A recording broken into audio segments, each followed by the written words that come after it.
उसका परिप्रेक्ष्य चंडीगढ़ के मामले में बताना चाहूँगा कि इसकी जो तैयारियां हैं काफ़ी महीनों से चल रहा था। आपने देखा होगा पहले माननीय गृह सचिव जी भी आए थे, पुलिस स्टेशन 26 का दौरा किया था। फिर उसके बाद माननीय गृह मंत्री जी आए थे और उन्हीं तैयारियों के परिप्रेक्ष्य में जितने जो चंडीगढ़ पुलिस के मुलाजिम हैं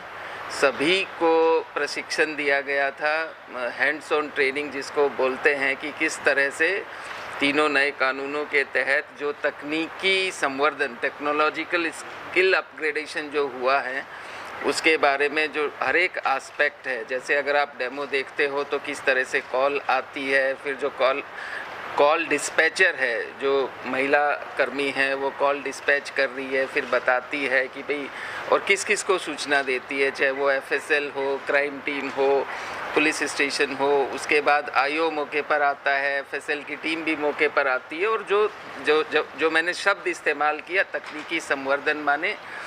जो हमारे इन्वेस्टिगेशन ऑफिसर हैं, हिंदी में कहें तो अन्वेषण अधिकारी हैं, उनको जो प्रशिक्षण दिया गया, जो हमारे यहाँ आरटीसी है और बाकी जो बीपीआरएनडी के प्रशिक्षण संस्थान है, बाकी जो केंद्रीय प्रशिक्षण संस्थान है, एनआईसी की जो टीम है चंडीगढ़ की,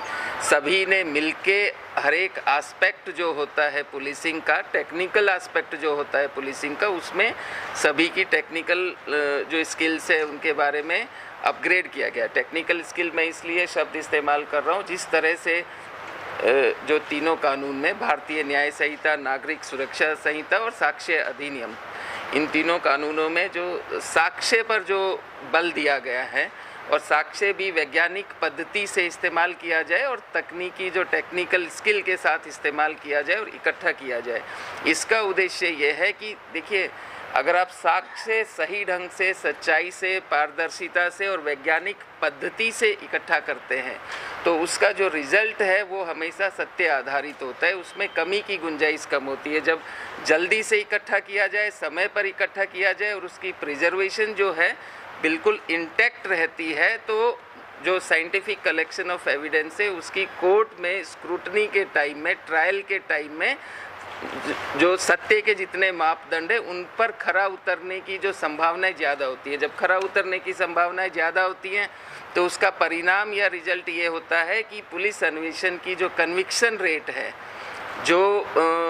कन्विक्शन रेट ज़्यादा बढ़ती है। आपने देखा होगा कि यहाँ पर भी जो 2 उदाहरण दिए गए हैं, अब तक 4 केसेस में कन्विक्शन है। जब कन्विक्शन रेट ज़्यादा बढ़ती है और कन्विक्शन रेट बढ़ने का आधार क्या है कि साइंटिफिक ढंग से जो एविडेंस इकट्ठा किया गया है, जो साक्ष्य, जो संकलन है वो वैज्ञानिक पद्धति पर आधारित है। और उस पद्धति पर आधारित होने का कारण क्या है कि जो टेक्निकल स्किल्स हैं अन्वेषण की, आप फर्स्ट स्टेप से ही आप रिकॉर्डिंग कर रहे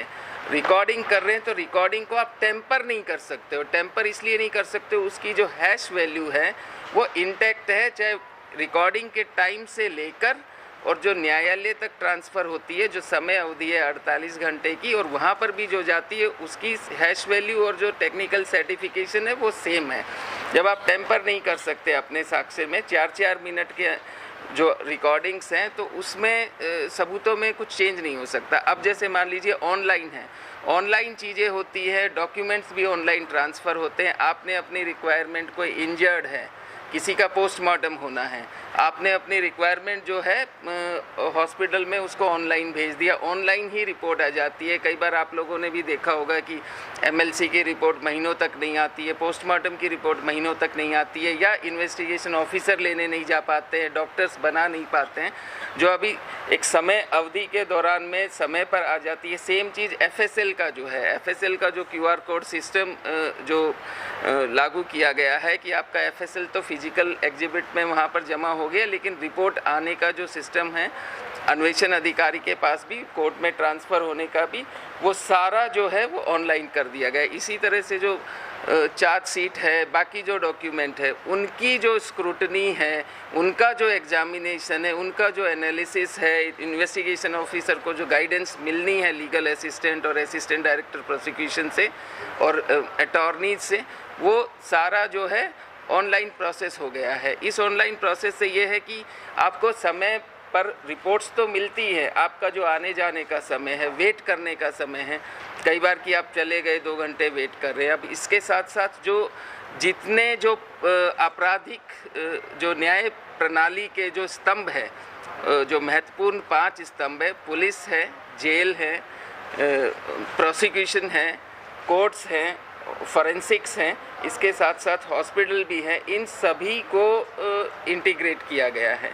और इंटीग्रेशन से मेरा मतलब ये है कि समय की बचत कैसे होगी। सभी जगह जो है वीसी सिस्टम एस्टेब्लिश कर दिए गए हैं कि वीडियो कॉन्फ्रेंसिंग से भी चीज़ों का आदान प्रदान हो सकता है। मान लीजिए कैदी है, आपको बार बार जेल से न्यायालय नहीं ले जाना, आपको रिमांड एक्सटेंशन करवाना है जो वीसी के द्वारा किया जा सकता है। या मान लीजिए कि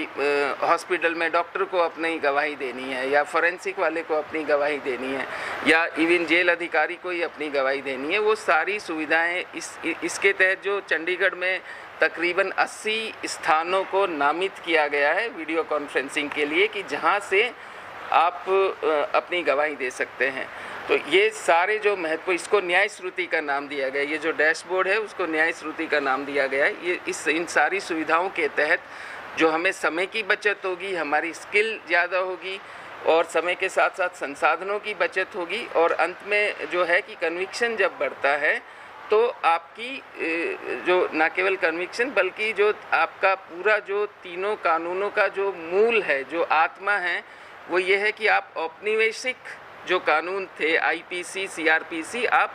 भारतीय न्याय संहिता, भारतीय नागरिक सुरक्षा संहिता, भारतीय साक्ष्य अधिनियम, तीनों की तरफ जो कदम है वो आपकी न्याय आधारित है, वो आपका अपना कानून है। न्याय